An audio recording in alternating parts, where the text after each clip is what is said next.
Assalamualaikum warahmatullahi wabarakatuh. Selamat pagi anak-anakku. Apa kabarnya? Ibu harap kalian ada dalam keadaan sehat walafiat.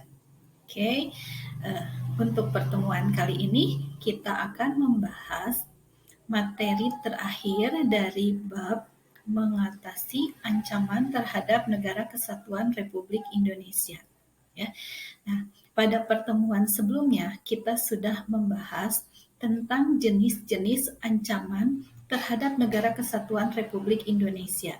Ya, di antaranya ada ancaman dalam bidang ideologi, politik, ekonomi, sosial, budaya, dan pertahanan keamanan.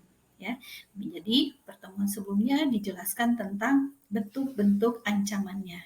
Nah, untuk pertemuan kali ini kita akan membahas tentang bagaimana cara mengatasi ancaman tersebut.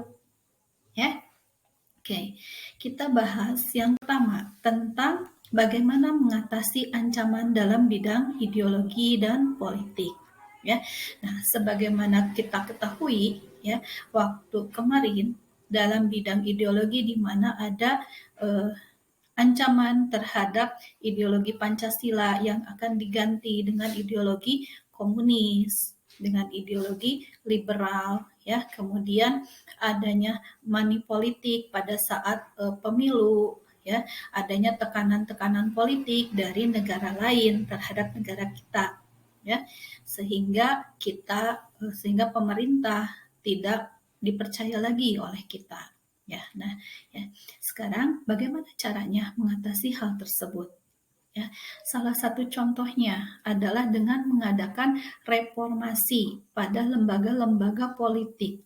Ya, jadi ketika kita tidak percaya lagi kepada pemerintah karena dalam pemerintah terjadi kasus korupsi, kolusi, nepotisme, berarti bagaimana caranya supaya pemerintah itu nama baiknya bagus lagi, ya, kepercayaan masyarakat terhadap pemerintah bagus lagi. Berarti pemerintah harus benar-benar, ya, memberantas segala jenis tindakan korupsi, kolusi, dan nepotisme, ya, dengan cara apapun sehingga terwujud pemerintahan yang bersih dan berwibawa. Jadi jangan sampai ada lagi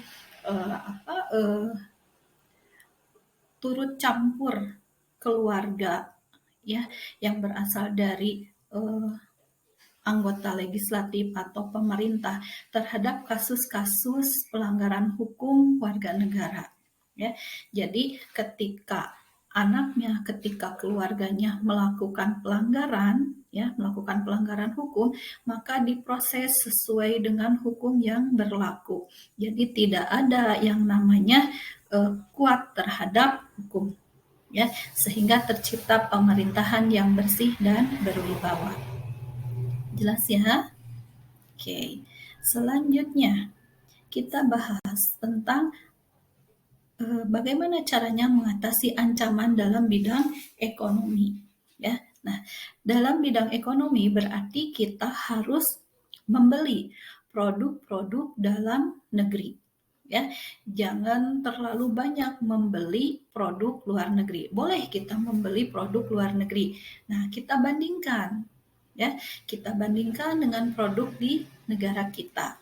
Nah, berarti pada saat misalnya nanti kalian membuat sebuah produk, ya, kalian membuat produk, diusahakan produk itu bisa bersaing dengan produk-produk dari negara lain, ya. Berarti kalian harus meningkatkan kualitasnya, ya. Nah, sehingga nanti banyak yang membeli kepada kita, ya. Bahkan kalau bisa kita saingi produk-produk dari luar negeri tersebut sehingga nanti mereka yang berganti membeli produk kita, ya. Jadi nanti perekonomian kita maju, ya.